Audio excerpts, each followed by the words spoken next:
अंजना जी, सबका हक है, जिसको जो बोलना है वो बोल सकता है, जिसको जो एम्बिशन रखनी है वो रख सकते हैं, उसमें हमें किसी को कोई आपत्ति नहीं है। अपनी पार्टी को बढ़ाना चाहते हैं बढ़ाइए, लेकिन यूपीए के अस्तित्व पर सवाल तो आप तब लगाइए जब आप यूपीए का हिस्सा हो।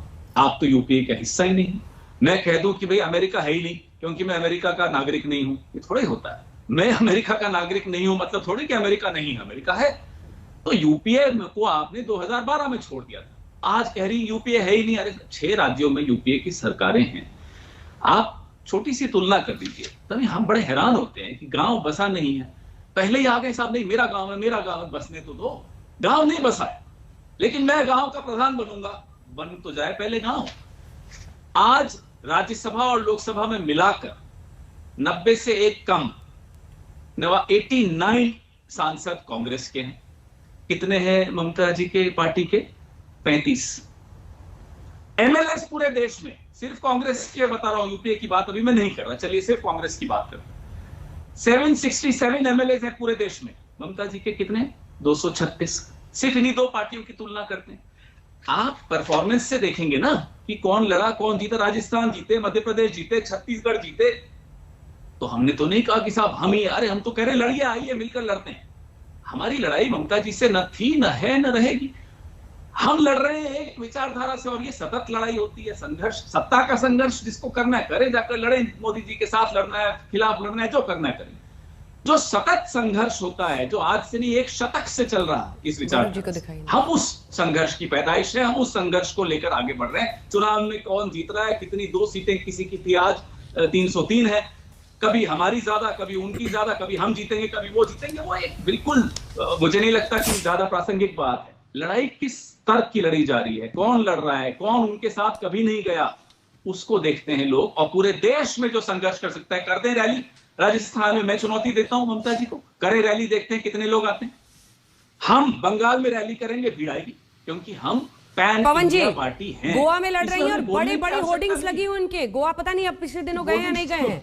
होर्डिंग्स तो मैं बनारस से लेकर, बड़ौदा से लेकर वारनगर में भी लगा दूं, उससे क्या फर्क। मैं अमेरिका में जाके होर्डिंग लगा दूं, फिर क्या हो जाएगा? उससे वोट मिल जाएंगे मुझे अमेरिका में। ये होर्डिंग से क्या होता है? आपके पास पैसा है, खर्च करिए, उसमें क्या हो गया? आपके जो गुरु जिसको आपने बनाया उसको भी दक्षिणा देते रहिए। जो इंडस्ट्री होती पूरी चुनाव की, होर्डिंग बैनर वालों को, उनको भी पैसा। गुरु कौन? सर गुरु कौन? पीके?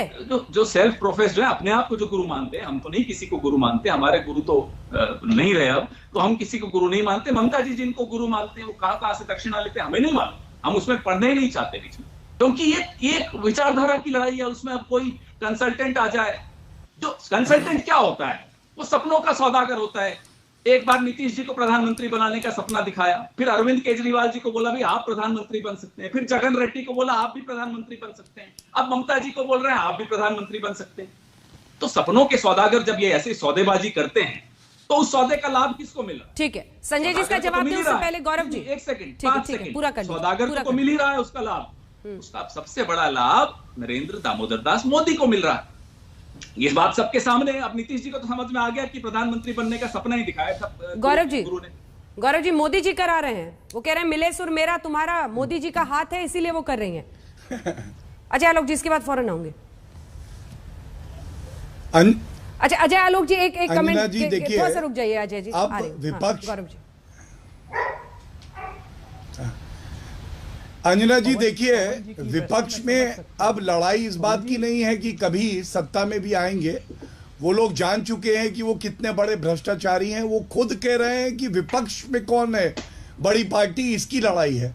और ये भी मान गए हैं, दूसरा निष्कर्ष है कि भारतीय जनता पार्टी से ये लोग अकेले नहीं लड़ सकते। लेकिन देखिए, हम सब जानते हैं कि कांग्रेस की इज्जत कम है, लेकिन मुझे भी बुरा लगा हर नागरिक की तरह। ममता बनर्जी ने आके कहा यूपीए इज नो मोर। मतलब सोचिए, राहुल गांधी और सोनिया गांधी शरद पवार जी से आज क्या कह रहे होंगे? अच्छा सिला दिया तूने मेरे प्यार का, यार ने ही लूट लिया घर यार का। महावसूली अघाड़ी, सॉरी महाविकास अघाड़ी महाराष्ट्र में 7 है, 6 राज्यों में सरकारें, ये पवन जी ने अभी खुद बताया। और वही शरद पवार जी ममता बनर्जी के बगल में खड़े हुए थे और सुन रहे थे कि यूपीए नो मोर। जिसका फलक्रम, जिसका स्तंभ गांधी परिवार है। और पवन जी ने ठीक कहा कि पवन जी, आप अभी भी हमारी इतनी चिंता करते हैं, आपकी कुटिया में आग लगी हुई है और आप बगल वाले बंगले में देख के कह रहे देखिए वहां बत्ती नहीं आई आज 1 घंटे से। अरे अपने को समझिए, संभालिए। और ममता बनर्जी के लिए भी मुझे आज बुरा लगा जब अधीर रंजन चौधरी जी ने कह दिया कि उन्होंने पागलपन शुरू कर दिया है। ये किस तरह की भाषा है आप बताइए? ये बड़ी पार्टी के लीडर हैं अधीर रंजन चौधरी जी, कैसे कह सकते हैं पागलपन शुरू कर दिया है? मैं समझता हूं ये तो उचित नहीं है। यहां टीएमसी के प्रवक्ता बैठे हैं, वो जवाब जरूर देंगे। और एक ही बात कहूंगा, ये तो अभी झांकी है, अभी तो और नीचे गिरना बाकी है। ये कांग्रेस पार्टी के लिए है, क्योंकि जब इन पे कोई उंगली उठाए जो इनके साथी हैं तो भी ये लोग मोदी ऑब्सेस्ड हैं, केवल मोदी जी मोदी जी मोदी जी। अरे हम नहीं कह रहे, कपिल सिब्बल ने आपके बारे में कहा टमाटर मारने लगे, बताइए, दे टमाटर दे टमाटर। गुलाम नबी आजाद ने कहा तो आप लोग गुलाम नबी आजाद के पीछे पड़ गए। उन्होंने क्या कहा था? CWC मीटिंग बुला लीजिए, अध्यक्षा कौन है? ये हम नहीं कह रहे। पवन जी, आपके जो प्रतिद्वंदी हैं वो आपके साथ बैठे हैं, हमसे नफरत मत करिए, उनकी तरफ देखिए। वो आप उनको गले लगाने के लिए आगे बढ़ते, वो खंजर मार देते।